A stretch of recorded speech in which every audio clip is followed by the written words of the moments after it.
ತಾಯಿಯ ಕೈಯಿಂದ ಮಗುವೊಂದು ಬಾವಿಗೆ ಜಾರಿ ಬಿದ್ದಿರೋ ಘಟನೆ ಉಡುಪಿ ನಗರದ ಕಿನ್ನಿಮುಲ್ಕಿಯಲ್ಲಿ ನಡೆದಿದೆ. 1.5 ವರ್ಷದ ಕೀರ್ತನ ಅನ್ನೋ ಮಗು ಮೃತಪಟ್ಟಿದೆ. ನೀರು ಸೇದ್ತಾ ಇದ್ದ ವೇಳೆ ತಾಯಿ ಕಂಕಳಲ್ಲಿ ಮಗುವನ್ನು ಎತ್ಕೊಂಡಿದ್ದಾರೆ ಅಂತ ಅನ್ಸುತ್ತೆ. ಒಂದು ಕೈಯಲ್ಲಿ ಇವರು ನೀರು ಸೇದ್ತಾ ಇದ್ರು ಬಾವಿಯಿಂದ.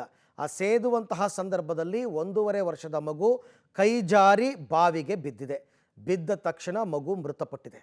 ಉಡುಪಿಯಲ್ಲಿ ನಡೆದಿರ್ತಕ್ಕಂಥದ್ದು. 1.5 ವರ್ಷದ ಮಗು ಕೀರ್ತನ ಈಗ ಮೃತಪಟ್ಟಿದೆ. ಬಟ್ ತುಂಬ ನಿರ್ಲಕ್ಷ್ಯ ಇದು. ಒಂದು ಕೈಯಲ್ಲಿ ಮಗು ಎತ್ಕೊಂಡು ಇನ್ನೊಂದು ಕೈಯಲ್ಲಿ ಬಾವಿಯಿಂದ ನೀರು ಸೇದೋಕ್ಕಾಗಲ್ಲ. ಆದರೂ ಇವ್ರು ಹೆಂಗೆ ಸರ್ಕಸ್ ಮಾಡ್ಕೊಂಡು ಹೋದರೂ ಗೊತ್ತಿಲ್ಲ. ತುಂಬ ನಿರ್ಲಕ್ಷ್ಯ ಇದು. ಹಾಗಾಗಿ ಆ ಮಗು ಏನೋ ಬಿಡಿಸ್ಕೊಳ್ಳೋಕ್ಕೋ ಏನೋ ಒಂದು ಸ್ವಲ್ಪ ಆ ಕಡೆ ಈ ಕಡೆ ಮೂವ್ ಆಗಿರುತ್ತೆ ಒಂಚೂರು. ಆದಂತಹ ಸಂದರ್ಭದಲ್ಲಿ ಸ್ಲಿಪ್ಪಾಗಿ ಮಗು ಬಾವಿಗೆ ಬಿದ್ದಿದೆ.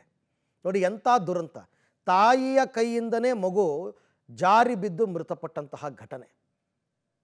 ಅಥವಾ ಆ ಮಗುವನ್ನು ಎತ್ಕೊಳ್ಳೇಬೇಕಾಗಿತ್ತಾ? 1.5 ವರ್ಷದ ಮಗು ಅಂತಂದರೆ ಕೆಳಗಡೆ ಬಿಡ್ಬೋದಾಗಿತ್ತು ಸ್ವಲ್ಪ. ಅದನ್ನು ಬಿಟ್ಟು ಈಗ ಮಗುವನ್ನು ಕೈಯಲ್ಲಿ ಎತ್ಕೊಂಡು ನೀರು ಸೇದೋದಕ್ಕೆ ಹೋದರೆ ಆ ಮಗುನೇ ಜಾರಿ ಬಾವಿಗೆ ಬಿದ್ದು ಮೃತಪಟ್ಟಿರ್ತಕ್ಕಂಥ ಘಟನೆ ಉಡುಪಿಯಲ್ಲಿ ನಡೆದಿದೆ. 1.5 ವರ್ಷದ ಮಗು ಕೀರ್ತನ ಈಗ ಮೃತಪಟ್ಟಿದೆ.